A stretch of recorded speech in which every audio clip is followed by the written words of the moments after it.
प्रभात विद्यार्थी मित्रांनो, विषय मराठी इयत्ता 6वी, पाठ 11वा मीनूचा जलप्रवास या पाठाचा उर्वरित भाग आज आपण शिकणार आहोत. परंतु विद्यार्थी मित्रांनो, मीनूचा जलप्रवास या पाठाचा दुसरा भाग शिकण्यापूर्वी आपण पहिल्या भागाची थोडक्यात उजळणी करून घेऊया. विद्यार्थी मित्रांनो, मीनू नावाची एक लहान अशी मासोळी होती. एवढी लहान की अगदी आपल्या हाताच्या करंगळी एवढी. छान अशा चंदेरी कल्ल्यांची. ती माशांच्या समूहात राहायची. सगळ्यात लहान असल्यामुळे ती त्या माशांची खूप लाडकी होती. ते मासेही तिचा खूप लाड आणि काळजी करायचे. पहा विद्यार्थी मित्रांनो, त्या माशांच्या समूहातही कुटुंब वत्सल, काळजी करणे, जबाबदारपणा हे आपल्याला दिसून येते. आणि ही मासोळी ह्या माशांच्या समूहात एका छान अशा सुंदर भरपूर पाणी असणाऱ्या नदीमध्ये राहायची. ती नदी एवढी स्वच्छ आणि सुंदर होती.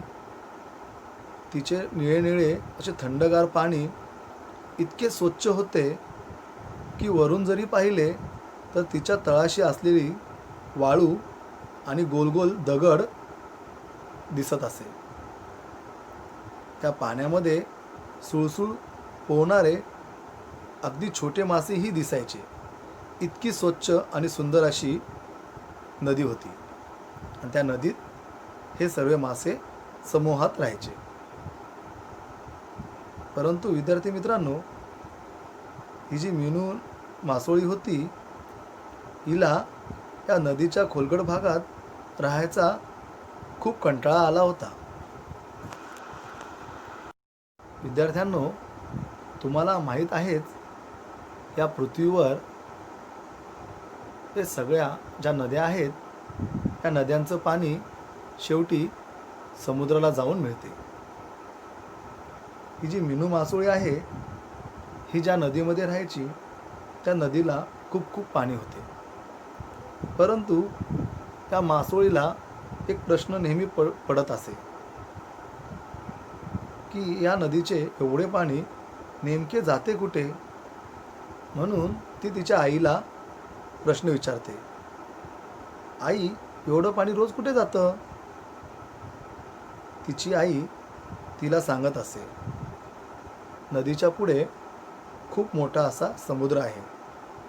त्या समुद्राला जाऊन हे पाणी मिळते. परंतु मीनू पुन्हा तिच्या आईला प्रश्न विचारत असे, समुद्र केवढा असतो. परंतु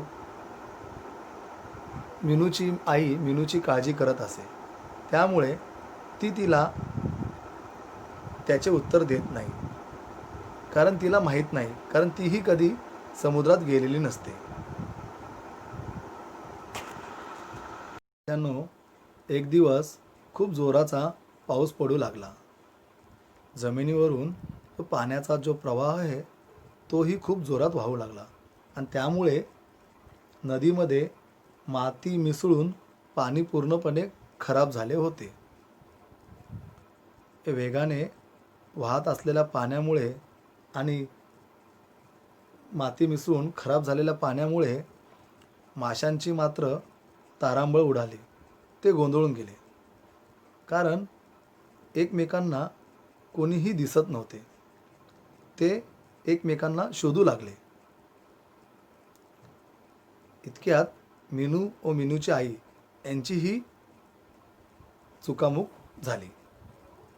मीनू मात्र त्या पाण्याच्या प्रवाहामुळे वाहत पुढे निघून गेली.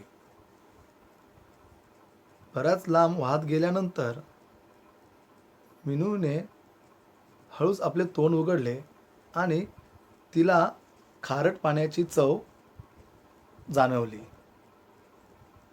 नंतर तिने डोळे उघडून बघितले तर अथांग असा लांबपर्यंत पसरलेला समुद्र तिला दिसून आला. तिची नजरही पोचत नव्हती एवढा लांब असा समुद्र पाहून तिला खूप आश्चर्य झाले. तो समुद्र पाहून मीनूला वाटले आपण एक चक्कर मारावी आणि ती समुद्रात फिरू लागली. तिने काही दृश्य पाहिले. तिला लांबपर्यंत खडकांच्या अशा रांगा दिसून आल्या. त्या खडकांवर तिला फुलेही दिसून आले. तिच्या नदीमध्ये ज्याप्रमाणे फुले होती त्याप्रमाणेच तरंगणारी अशी फुले तिला दिसून आली. हे सगळं पाहून मीनूला मात्र खूप गंमत वाटली.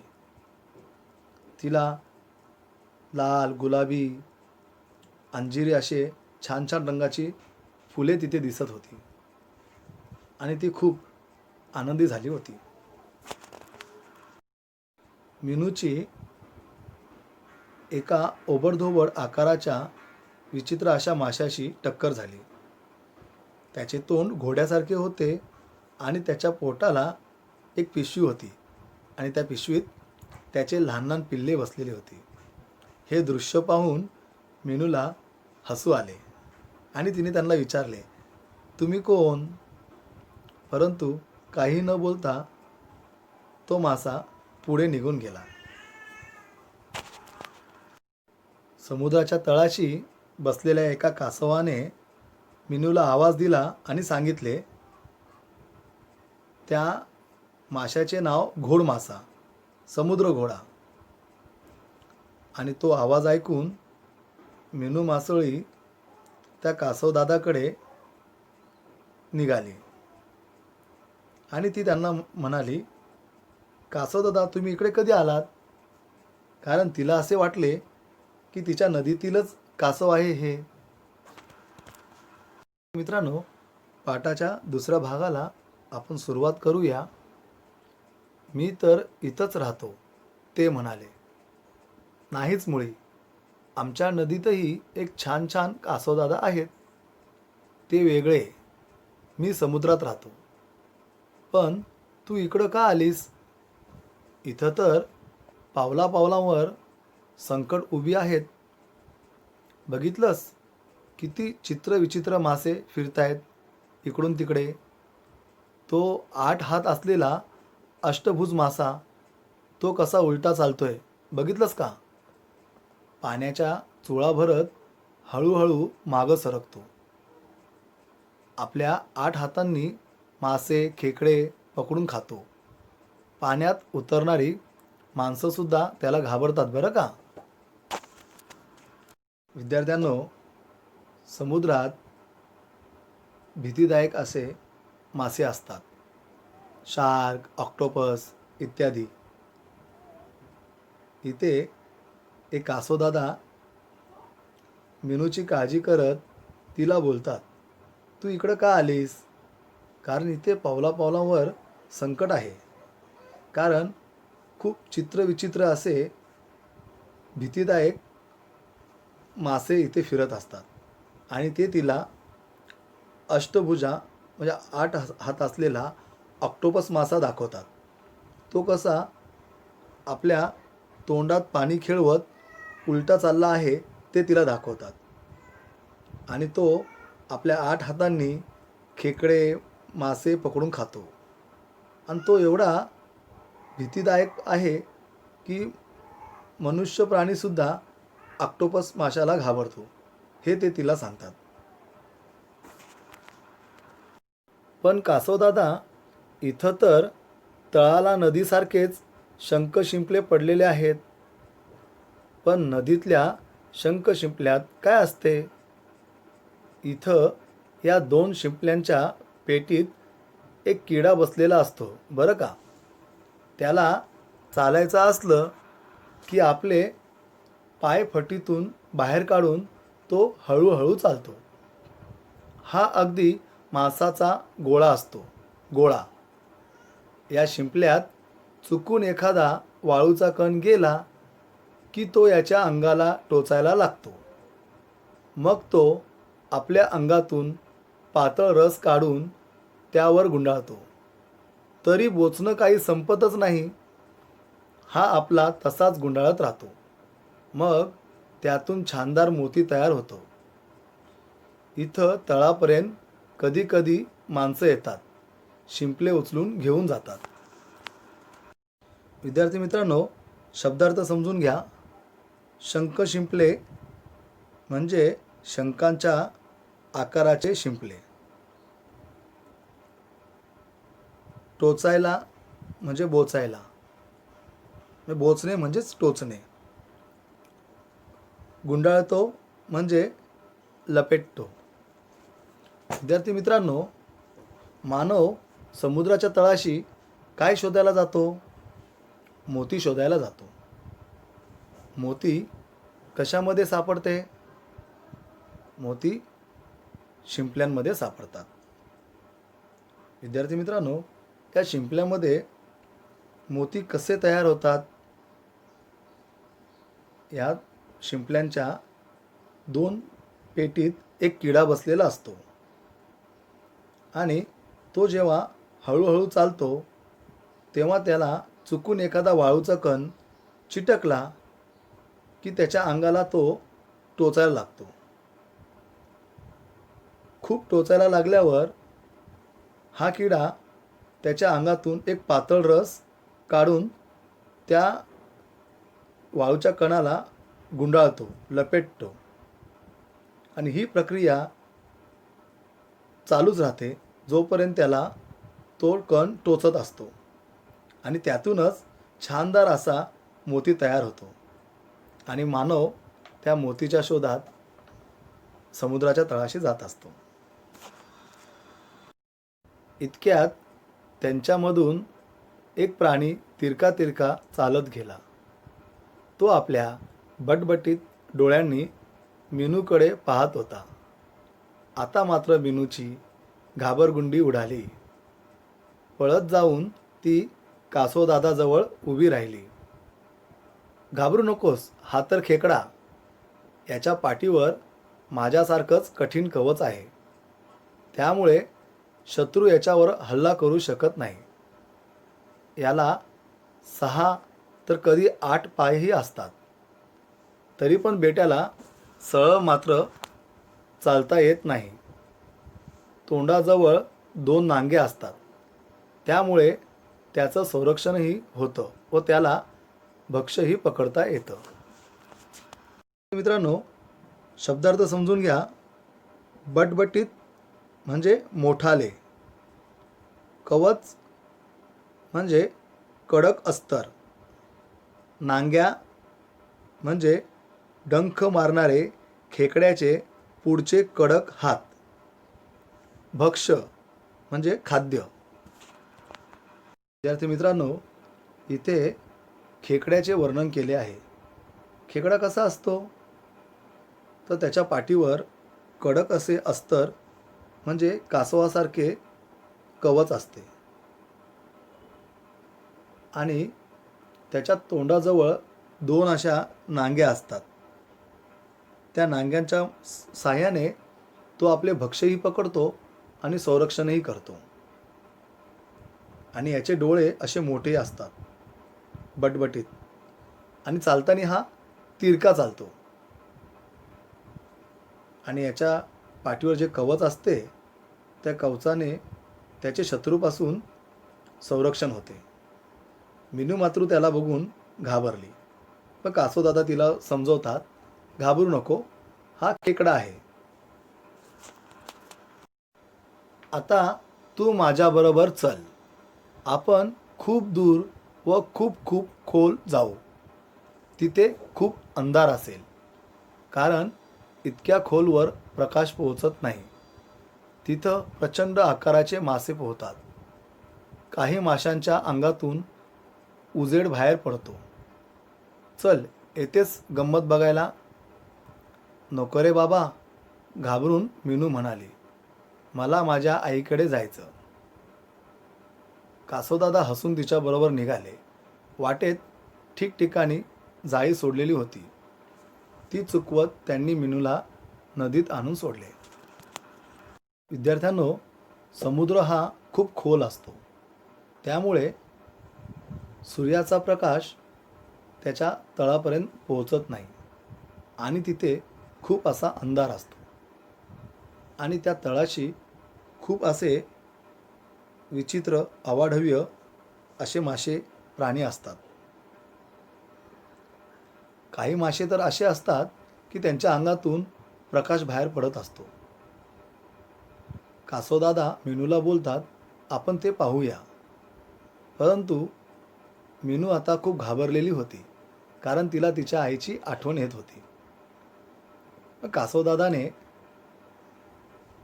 समुद्रात मासे पकडण्यासाठी जे जाळे टाकलेले होते ते चुकवत मीनूला सुखरूप असे तिच्या नदीमध्ये आणून सोडले होते.